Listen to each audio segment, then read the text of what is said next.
Vous savez y faire, c'est la raison pour laquelle en 2018 vous avez rejoint l'Observatoire du patrimoine religieux en tant qu'administrateur et désormais donc vous êtes le vice-président en charge des régions. Pourquoi vous avez choisi de vous occuper de ce patrimoine en particulier? Parce que le fil conducteur depuis le début de cet échange, c'est vraiment le patrimoine religieux et ses églises.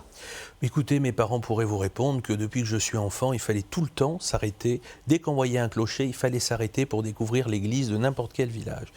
Et donc ce patrimoine que je trouve absolument incroyable, très divers en plus, par les différentes époques, en fonction des régions aussi, l'architecture, les objets mobiliers qui composent l'intérieur de ces édifices est absolument passionnant. Et puis il y a quelque chose aussi qui est insaisissable parce qu'il y a une part de sacré et qui vous touche. Et moi, enfant, ces choses-là m'ont touché. Et donc du coup, j'en ai fait un peu mon fer de lance. Grâce à l'Observatoire, qui est une association indépendante, non cultuelle, qui recense et donc défend un patrimoine millénaire riche. Quel est son rôle concrètement? De quelle manière vous agissez? La première chose, l'Observatoire, sa première mission, c'est d'inventorier ce patrimoine. Ensuite, sa deuxième mission, je dirais patrimoine immobilier, c'est-à-dire qu'il soit public, privé. Nous faisons cet inventaire au travers d'un maillage territorial en région. Nous faisons cet inventaire.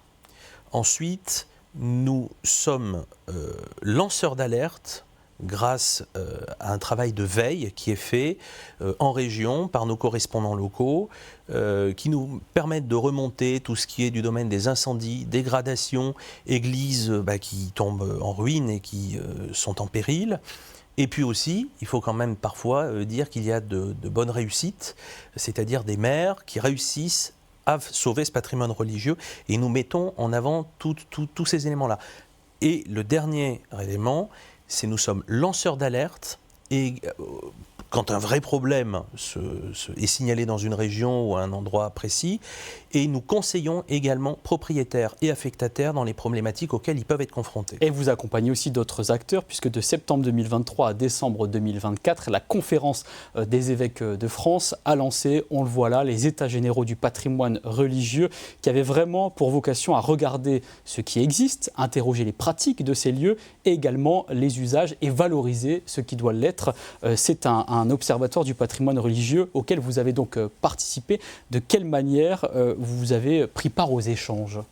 Alors nous avons été, comme beaucoup d'acteurs du patrimoine religieux, auditionnés. Donc Édouard de Lamaze, notre président, a été auditionné dans le cadre de ces États généraux. Nous voyons d'ailleurs le président Lamaze auditionné à l'image, pour faire un état des lieux global de la situation du patrimoine religieux en France, qu'il soit public ou privé, parce qu'il y a aussi beaucoup de patrimoine religieux qui est privé. Et dans ce compte-rendu, on apprend qu'il y a 94 diocèses et que 69 ont indiqué que 2666 édifices cultuels ont été cambriolés ou vandalisés depuis l'an 2000. Vous parliez de sécurisation des lieux, de préservation du mobilier et également des objets d'art sacré. De quelle manière, vous, à l'Observatoire, vous aimeriez que ces chiffres baissent? Déjà par une prise de conscience de la part des maires, qui sont la plupart du temps propriétaires de ces édifices, que le patrimoine religieux de leur commune est parfois le seul et unique patrimoine à valoriser sur la commune. Et donc c'est la mémoire collective. Il y a un enjeu, moi je me plais à dire, il y a un enjeu civilisationnel derrière ce patrimoine religieux. Si ce patrimoine religieux nous a été transmis, il nous faudra un jour le transmettre. C'est-à-dire qu'il faut sécuriser les églises comme des musées, par exemple? D'abord, il faut les ouvrir, parce que les laisser fermer, c'est mauvais. C'est mauvais parce qu'un édifice qui n'est pas aéré, problème d'humidité, je vous passe le reste, et c'est comme ça qu'on arrive à des gros problèmes. Ensuite, deuxième chose, je pense qu'il faut faire un peu comme au Danemark, c'est-à-dire entretenir plutôt que de constamment injecter de l'argent de manière très importante quand on est dans des situations... Tous les 15-20 ans et ensuite ne pas entretenir pendant 15 ou 20 années suivantes. Exactement. Alors à ce propos, vous êtes membre titulaire de la commission diocésaine d'art sacré du diocèse de Saint-Flour. Dans quelques instants, on va recevoir Philippe Boyer, que vous avez souhaité avoir à vos côtés, ancien recteur archiprêtre de la cathédrale Saint-Pierre de Saint-Flour et actuellement curé d'Aurillac, une cathédrale qui d'ailleurs a fait parler d'elle ces dernières semaines à cause justement des jambons que vous connaissez, Florus Solatium, qui sèche dans sa tour nord. Il nous dira où en est ce sujet. Avant, vous parliez de votre président aussi, Édouard de Lamaze, qui a indiqué qu'il y a 1137 édifices qui sont en péril. Ça fait 150 par région environ, 4 à 5 000 en état de souffrance, que ce soit pour des incendies, des murs et des sols fissurés, la mérule, champignon très important et invasif, des églises qui sont souvent fermées, inutilisées faute de prêtres notamment, mais aussi à cause d'idées reçues. Oui, parce que si vous voulez, aujourd'hui, on se rend bien compte que d'abord, il y a une courbe démographique en milieu rural, parce que la plupart de nos églises communales sont en milieu rural. Ce patrimoine-là, il est en milieu rural. Ces églises communales, il y a une baisse de prêtres, donc moins de pratiques. Il faut leur trouver quand même une autre vocation. Donc c'est la question de l'ouvrir à des activités culturelles, des concerts, des lieux d'exposition. C'est pas toujours évident. C'est pas toujours évident, d'abord de la part de l'affectataire, et puis ensuite, les maires sont parfois aussi réticents. On ferme l'église, le problème, on l'enferme avec, et comme ça, il ne se passe rien. Alors que l'église, le patrimoine religieux, est le premier musée de France. C'est le lieu où on peut rentrer gratuitement et s'émerveiller.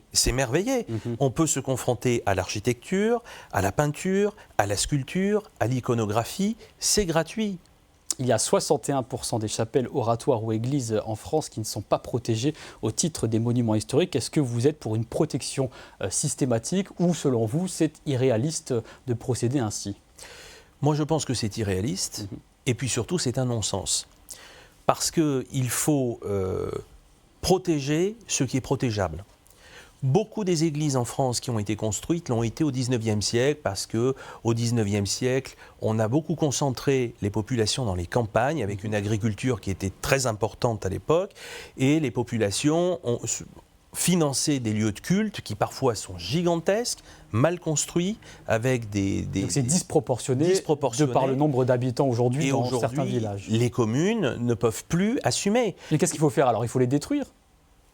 À un moment donné, je vais vous dire quelque chose, il ne faut pas se voiler la face, on ne pourra pas sauver tout le patrimoine religieux. Pour autant, il y a quand même le président Emmanuel Macron qui souhaite le sauver, puisqu'en 2023, il a lancé la collecte nationale en faveur du patrimoine, avec le soutien de la Fondation du patrimoine. Que pensez-vous de cette mobilisation inédite, même si, à l'instant, vous étiez en train de dire qu'on ne pourra pas tout sauver ? Il faut faire des choix. Je prends l'exemple de la ville de Melle, en Poitou-Charentes, qui a 3 églises, on est à peu près à 3000 habitants. On a fait le choix de tout mettre sur une église romane, et les autres édifices, peut-être, passeront en second, ou peut-être ne passeront pas du tout, et deviendront des ruines romantiques et des témoignages. Le président Macron a souhaité, et je suis ravi qu'il le fasse, grâce à une impulsion quand même initiée par Stéphane Bern aussi, qui a sensibilisé l'opinion publique, à ce patrimoine religieux en lançant une grande collecte nationale. Il y a quand même eu 16,7 millions d'euros qui ont été récoltés à la fin de l'année 2024. C'est à la fois beaucoup et en même temps peu, au regard des moyens qu'il faudrait mettre pour préserver tous les édifices qui sont en péril. Mais écoutez, l'objectif de cette collecte, c'est 200 millions d'euros collectés en 4 ans. Aujourd'hui, on voit que les chiffres ne sont pas là, ne sont pas au rendez-vous. Il va falloir continuer à alerter, il va falloir continuer à sensibiliser. Et à trouver d'autres solutions et d'autres moyens. Est-ce que vous êtes pour ce que disait la ministre de la Culture, Rachida Dati, de faire payer 5 € l'entrée de la cathédrale Notre-Dame de Paris pour contribuer à la restauration des autres édifices religieux de France ? Il y a une grande polémique à ce sujet-là. Notre-Dame de Paris, c'est 15 millions de visiteurs à l'année. Et ça voudrait dire 15 millions de visiteurs à l'année, 5 €, 75 millions d'euros de recettes. C'est beaucoup plus que les 16 millions que je viens d'annoncer en une année. Absolument, mais ça voudrait dire qu'il faut mettre en place une structure avec des frais fixes et qu'on n'aura jamais 75 millions d'euros d'investis tous les ans sur le patrimoine religieux. On sera peut-être de l'ordre de 40, 45 000 euros si on enlève les charges fixes. Millions d'euros, pardon, si on enlève les charges fixes. Il faut être réaliste. Ce que je veux vous dire aujourd'hui, c'est qu'au moins nous avons un ministre de la Culture qui a le courage, depuis bien longtemps, de mettre la question du patrimoine et du patrimoine religieux au centre de la politique publique menée par le ministère de la Culture. Et qui souhaite qu'il y ait plusieurs propositions de financement de ce patrimoine. Exactement. Alors on va revenir en région Auvergne-Rhône-Alpes, c'est terminé pour Notre-Dame de Paris. Il y a 100 premiers édifices qui sont bénéficiaires de la collecte nationale qu'on vient d'évoquer, portée par la Fondation du patrimoine. 12 églises donc dans notre région, chapelles ou temples, qui vont faire l'objet de travaux. Il y a l'église de Saint-Barthélemy de Grèce en Vercors, qui a été édifiée au XIIIe siècle, qui a déjà eu la chance d'être restaurée grâce à ces fonds et qui a pu rouvrir au public en décembre dernier.